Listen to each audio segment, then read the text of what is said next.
Bonjour et bienvenue dans le flash d'information. Allons-y tout de suite à Washington, aux États-Unis, où se tiennent depuis quelques jours les réunions du printemps du groupe de la Banque mondiale et du Fonds monétaire international. Hier, la Côte d'Ivoire a présidé les travaux du G24, le groupe intergouvernemental des 24. Le ministre ivoirien de l'économie et des finances et ses homologues d'autres pays ont fait un tour d'horizon des attentes des membres du groupe.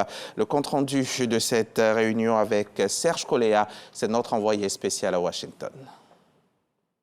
La rencontre des ministres du G24 constitue une des activités majeures des réunions de printemps du groupe de la Banque mondiale et du Fonds monétaire international à Washington DC. Adama Coulibaly est accompagné du ministre du Budget et du portefeuille de l'État, Moussa Sanogo, et de plusieurs collaborateurs. Quelques poignées de main chaleureuses et échanges de civilité avec de hautes personnalités de la finance mondiale, notamment Kristalina Georgieva, la directrice générale du FMI, et David Malpass, président du groupe de la Banque mondiale. Le ministre de l'économie et des finances dirige les travaux. Depuis octobre 2022, la Côte d'Ivoire assure la présidence du groupe des ministres chargés de finances et des gouverneurs de banques centrales des pays dits G24. Des travaux à huis clos qui seront suivis d'une conférence de presse pour en évoquer les points saillants. Et concernant le Fonds monétaire international, les pays du G24 ont demandé à avoir une quote-part beaucoup plus élevée, tout simplement parce que du point de vue du poids économique, ils représentent de plus en plus, parce qu'il y a des pays émergents, il y a des économies également en développement. Le continent africain aujourd'hui compte 1,4 milliard d'habitants, avec actuellement, au stade actuel des choses, 24 milliards de dollars de quote-part. Alors qu'il y a des pays qui ont moins de 100 millions d'habitants, qui ont pratiquement 30 milliards de quote-part. Donc il faut simplement regarder là où se trouvent les besoins. Les pays africains demandent une place au conseil d'administration.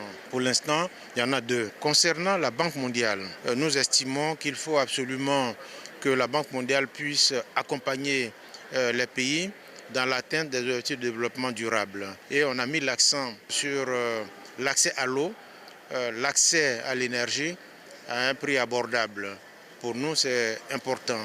Au-delà de ces deux points, nous avons évoqué également la nécessité de développer le capital humain, de développer l'économie numérique et de travailler à la viabilité de la dette extérieure. Plusieurs rencontres sont prévues à l'agenda de travail de la délégation ivoirienne. Le ministre Adama Coulibaly a déjà eu une série d'entretiens en vue de nouer des partenariats. À noter également une réunion avec le département du Trésor américain représenté par le sous-secrétaire adjoint pour l'Afrique et le Moyen-Orient, Éric Meyer, et Anne Maurice, sous-secrétaire adjoint aux affaires mondiales. Les réunions de printemps du groupe de la Banque mondiale et du FMI donnent lieu à des séances d'information et bien d'autres sessions consacrées à l'économie mondiale.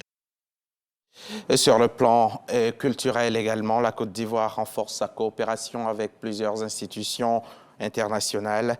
Lors d'une visite de travail à Paris, la ministre Françoise Remarque a échangé avec la secrétaire générale de l'Organisation internationale de la francophonie et avec plusieurs autres responsables de l'UNESCO, l'Organisation des Nations unies pour l'éducation, la science et la culture. Issa Chonanyeo et Ulrich Adongon sont sur place. Leur témoignage à suivre également dans le 13h.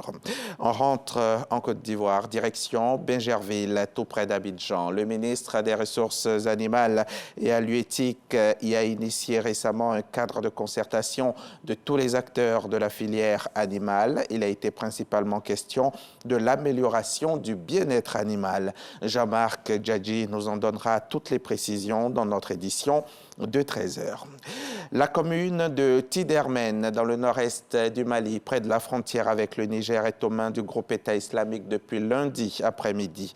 La ville de Ménaka est est à présent encerclée par les djihadistes de l'EI qui ont progressivement pris le dessus sur leurs rivaux du JNIM, le groupe de soutien à l'islam et aux musulmans liés à Al-Qaïda.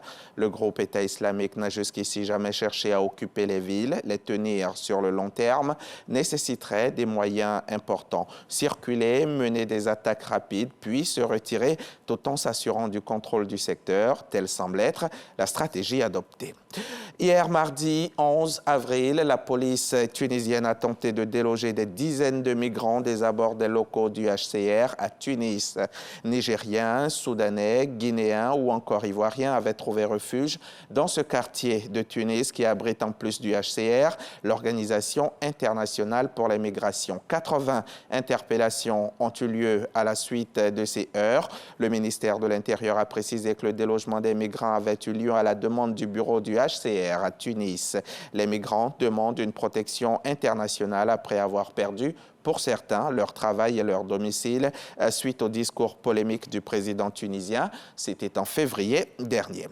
La crise diplomatique entre l'Allemagne et le Tchad s'envenime après l'expulsion en fin de semaine dernière de l'ambassadeur allemand à N'Djamena. C'est son homologue tchadienne à Berlin qui a été prié hier mardi 11 avril de quitter son poste. Berlin a regretté de devoir en arriver là, critiquant l'expulsion injustifiée de l'ambassadeur allemand au Tchad. N'Djamena avait annoncé vendredi que Jean-Christian Gordon Craig devait quitter son poste pour attitude discourtoise et non-respect des usages diplomatiques. Le diplomate allemand avait régulièrement critiqué les atteintes aux droits de l'homme, notamment la répression des manifestations de l'automne dernier. Et c'est la fin de ce flash. On se retrouve à 13h pour développer tout ça.